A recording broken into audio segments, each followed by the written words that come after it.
ربنا وجعلنا مسلمين لك ومن ذريتنا أمة مسلمة لك وأرنا مناسكنا وتب علينا إنك أنت التواب الرحيم আল্লাহ নবী ইব্রাহিম আলাইহিস সালাম তিনি দোয়া করলেন, রব্বানা ওয়াজআলনা মুসলিমাইন লাকা, ওহে আমাদের রব, ওহে আমাদের প্রভু, তোমার এই কার্য সম্পাদন করলাম, তোমার আদেশ পালন করলাম।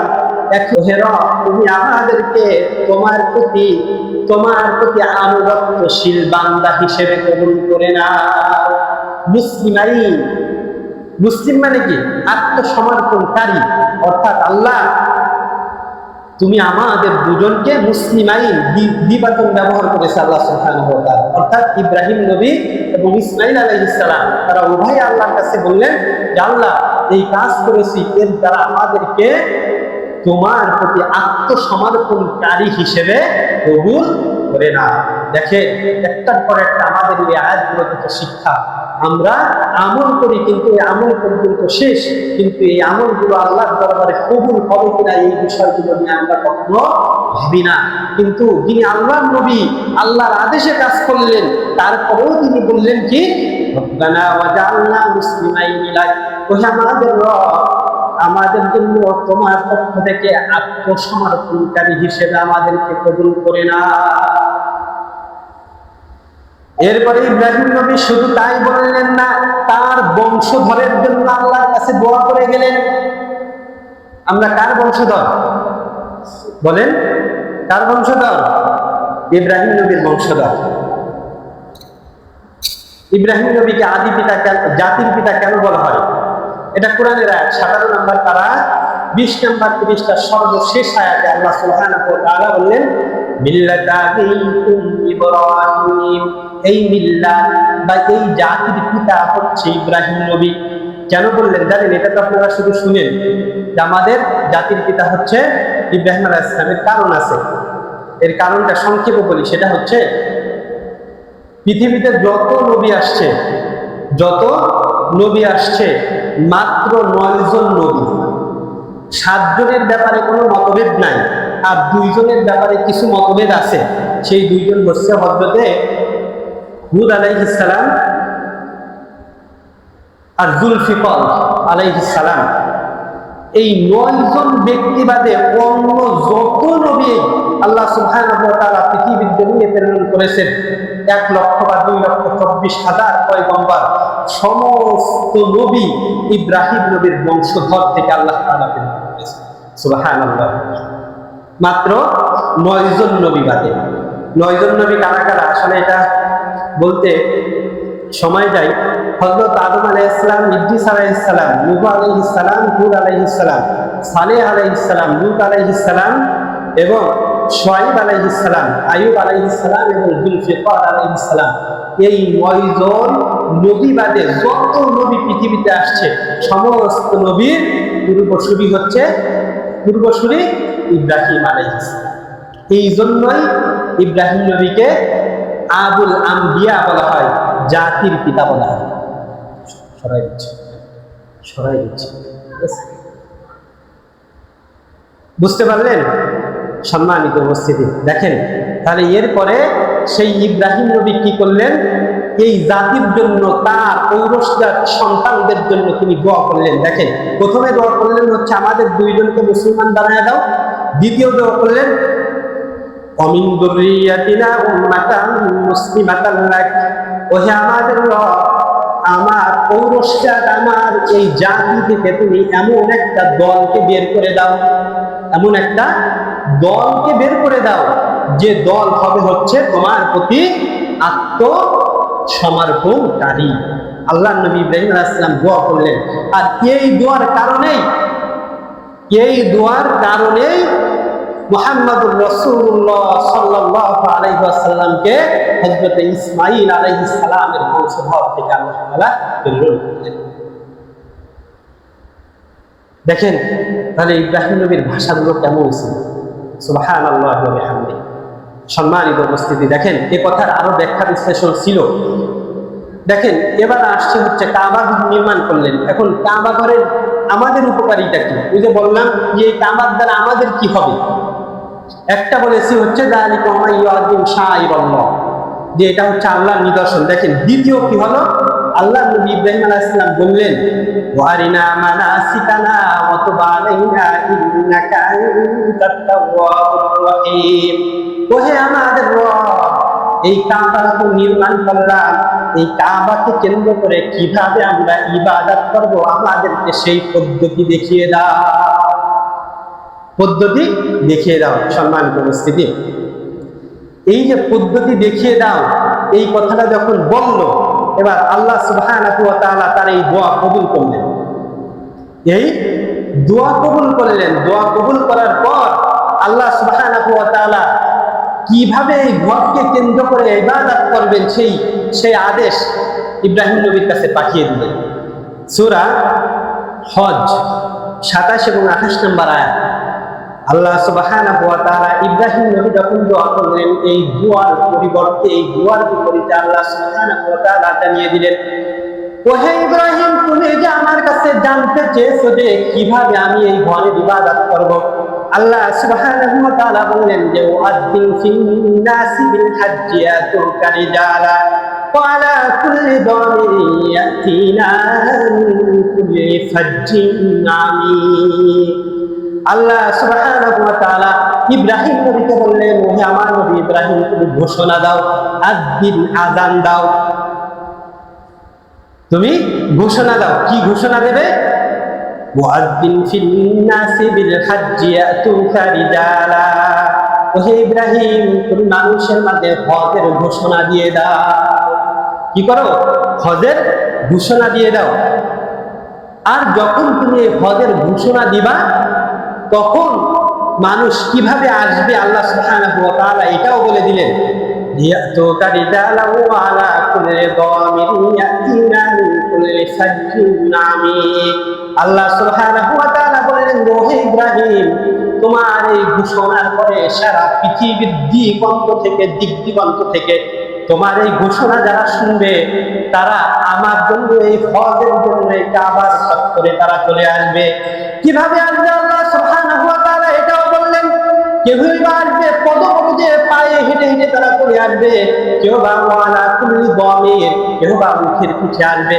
আল্লাহ তাআলা এটাও বলে দিলেন যে তারা এত দূর দূরান্ত থেকে তারা এই কাবার জন্য চলে আসবে, এখানে ইবাদতের জন্য চলে আসবে, যে তারা ক্লান্ত অবস্থায় এই কাবার চত্বরে পৌঁছাবে।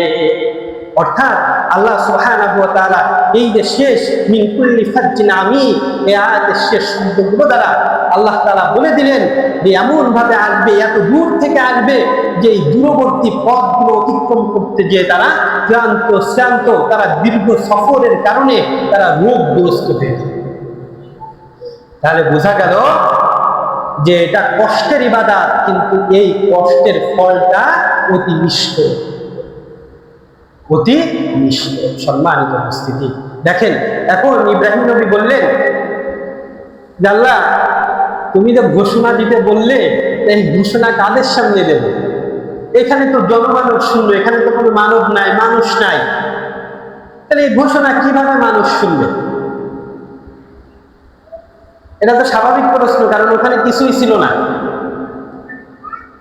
তো এই ঘোষণা মানুষের কানে কিভাবে পৌঁছাবে?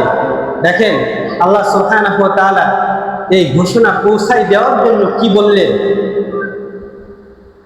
তাফসীরে কুরতুবী এই আয়াতের ব্যাখ্যা করেন, লাম্মা ফারাগা ইব্রাহিম আলাইহিস সালাম মিন বানিল কাবা, যখন ইব্রাহিম নবী কাবা বানানো শেষ করলেন, ওয়াকিলা লাহু আযিন ফিন নাসি বিল হাজ্জি ইয়াতুকা রিজালা ওয়া আলা কুল্লি দামির, তখন আল্লাহর পক্ষ থেকে আদেশ হলো, ওহে ইব্রাহিম, তুমি লোকের মাঝে হজের ঘোষণা দিয়ে দাও। ইব্রাহিম নবী বললেন, ক্বালা ইয়া রাব্বি, ওহে আমার রব, ওয়া মা ইয়াবলাগু সাউতি, কিভাবে আমার এই আওয়াজ সারা পৃথিবীতে পৌঁছাবে? তুমি তো বললে যে মিন ফাজ্জিন আমিক, এত দূর দূরান্ত থেকে মানুষ পৌঁছাবে, যে তারা এই দীর্ঘ সফরের কারণে রোগগ্রস্ত হয়ে যাবে, ক্লান্ত হয়ে যাবে। তা আমি একা ইব্রাহিম, আমার কণ্ঠ তো ছোট, আমার এই আওয়াজ কিভাবে মানুষগুলোর কাছে পৌঁছাবে? এই কথা বললেন, কাকে বললেন? আল্লাহ তাআলাকে। ইব্রাহিম নবী বললেন যে ওয়া মা ইয়াবলাগু সাউতি, কিভাবে আমার এই আওয়াজ পৌঁছাবে? قال الله عز وجل أذن وعلي الأبلاغ আল্লাহ সুবহানাহু ওয়া তাআলা ইব্রাহিম নবীর এই প্রশ্নের উত্তর করলেন, ওহে ইব্রাহিম, আজ দিন তুমি ঘোষণা দাও, আজ দিন তুমি ঘোষণা দাও, ওয়ালাইয়াল আবলাগ, তোমার ঘোষণার পর সারা পৃথিবীতে তোমার এই ঘোষণা পৌঁছানোর দায়িত্ব আমি আল্লাহ রাব্বুল আলামিন তার নিজে। তোমার কাজ হচ্ছে ঘোষণা দিবা, আর পৌঁছানোর দায়িত্ব কার? আমার। পৌঁছানোর দায়িত্ব হচ্ছে আমার। এই উত্তর যখন শুনলেন তখন ইব্রাহিম নবী কি করলেন দেখেন, ফাসাদা ইব্রাহিম খলিলুল্লাহ জাবালে আবি কুবাইস। বর্তমান সৌদির বাদশাহ যে পাহাড়ের পাদদেশে থাকে, এই পাহাড়টার নাম হচ্ছে জাবালে আবু কুবাইস। এই পাহাড়টা হচ্ছে পৃথিবীর সর্বপ্রথম পাহাড়। এই পাহাড়টা হচ্ছে পৃথিবীর সর্বপ্রথম পাহাড়। আল্লাহ তাআলা পাহাড় কেন তৈরি করেছেন এটাও কিন্তু কোরআনে আছে, এরও উদ্দেশ্য আছে। যাই হোক, তো এই জাবালে কুবাইস, তিনি এই জাবালে কুবাইসে আল্লাহ নবী সাল্লাল্লাহু আলাইহি ওয়াসাল্লাম সর্বপ্রথম সাহাবাদেরকে শিক্ষা দেওয়ার জন্য মাদ্রাসা ব্যবস্থাপনা, অর্থাৎ আমরা এখন বলি মাদ্রাসা ব্যবস্থাপনা, কিন্তু ওই সময় যা বলে এই ব্যবস্থা আল্লাহ নবী তৈরি করেছিলেন, চালু করেছিলেন। ফাসাদা ইব্রাহিম খলিলুল্লাহ জাবালে আবি কুবাইস, ইব্রাহিম নবী জাবালে আবি কুবাইসে তিনি আহরণ করলেন। আহরণ করে ওয়াসাহান তিনি চিৎকার দিলেন, ইন্নাল্লাহা ক্বাদ আমারাকুম বিল হাজ্জি হাদাল বাইত। ওহে পৃথিবীর মানুষ, ওহে সারা পৃথিবীর মানুষ, তোমাদের কাছে আমি আল্লাহর পক্ষ থেকে ঘোষণা করছি, আমি আল্লাহর পক্ষ থেকে ঘোষণা করছি যে আল্লাহ তাআলা আমাকে যা আদেশ দিয়েছেন সেটা হলো এই ঘরের প্রতি তোমাদের হজের নির্দেশ দিলেন।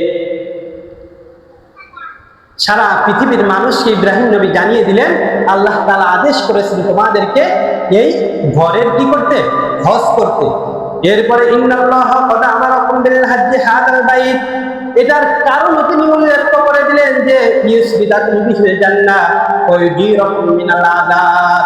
যদি তোমরা এই ঘরের তাওয়াফ করো, যদি এই ঘরের তোমরা যদি এই ঘরের জিয়ারত করো, হজ করো, আল্লাহ সুবহানাহু ওয়া তাআলা এর দ্বারা তোমাদেরকে, যারা এই হজে আসবে তাদেরকে জান্নাতে দাখিল করবে। আর যারা এই ঘরের এই অবজ্ঞা করবে, এই ঘরকে সম্মান প্রদর্শন করবে না, হজ করবে না, আল্লাহ সুবহানাহু ওয়া তাআলা বলেন যে যদি অসম্মান থাকে কোনো ব্যক্তির ভিতর, তাহলে এর দ্বারা আল্লাহ তাআলা ওই ব্যক্তিকে জাহান্নামে পাঠাবে। এটাও আল্লাহ নবী ইব্রাহিম বলে দিলেন। এরপরে আল্লাহ সুবহানাহু ওয়া তাআলা বলেন যে ওহে ইব্রাহিম, আজকে তুমি যে ঘোষণা দিলে এই ঘোষণা শুধু পৃথিবীর মানুষ শুনে নাই, বরং তোমাদের পৃষ্ঠ দেশে যে সমস্ত অঙ্গজান সন্তান আছে, আমি আল্লাহ সুবহানাহু ওয়া তাআলা ওই সন্তানদের কানেও পৌঁছায়া দিলাম। এমনকি মায়ের গর্ভে যে সন্তান আছে, মাতৃ ঘেরেনে যে সন্তান আছে, এই সন্তানের কান পর্যন্ত আমি তোমার এই আওয়াজকে পৌঁছিয়ে দিলাম। শুধু আল্লাহ নবী ইব্রাহিম এখানে ক্ষান্ত হন নাই ঘোষণা শুনে আল্লাহ, বরং আল্লাহ নবী ইব্রাহিম সেখানে এই ঘোষণা শুনলেন যে ওহে নবী ইব্রাহিম, আজকে তোমার এই ঘোষণা শুনে যারা বলল লাব্বাইক আল্লাহুম্মা লাব্বাইক, ওহে আল্লাহ হাজির, আমি হাজির, আমি তাদের জীবন দশায় তাদেরকে আমি এই কাবা জিয়ারত করা, এই কাবার হজ করার মতন তৌফিক আমি আল্লাহ তাআলা তাদেরকে দান করে দিলাম। আল্লাহ সুবহানাহু ওয়া তাআলা এটাও বললেন যে আজকে এই লাব্বাইক আল্লাহুম্মা লাব্বাইক যারা একবার বলল তাদেরকে আমি জীবদ্দশায় একবার হজের তৌফিক দিলাম। যারা লাব্বাইক আল্লাহুম্মা লাব্বাইক দুইবার বলল তাদেরকে আমি দুইবার হজ করার তৌফিক দিয়ে দিলাম। যারা তিনবার বলল, এভাবে যে যতবার ইব্রাহিম নবীর এই ওয়াজ ফিন নাস বিল হাজ্জিয়াতুল কারিজান, এই ঘোষণা যে যতবার শুনে লাব্বাইক আল্লাহুম্মা লাব্বাইক বলেছিল, আল্লাহ সুবহানাহু ওয়া তাআলা পৃথিবীর জমিনে তাদেরকে ততবার হজ করার মতন তৌফিক আল্লাহ তাআলা দান করে দিলে। সম্মানিত উপস্থিতি, এভাবেই আল্লাহ সুবহানাহু ওয়া তাআলা আমাদের উপর হজকে ফরজ করেছেন। যাই হোক, আল্লাহ সুবহানাহু ওয়া তাআলা আমাদের কাছে সংক্ষিপ্ত আলোচনা থেকে যতটুকু জানার মতন তৌফিক দান করলেন। এই বিষয়ে সম্মান প্রদর্শন, এই বিষয়ে আরো বেশি জেনে আল্লাহর উপর ভয় রাখা, আল্লাহ তাকওয়া অর্জন করার মতন তৌফিক আমাদেরকে দান করেন। ওয়া আখিরু দাওয়ানা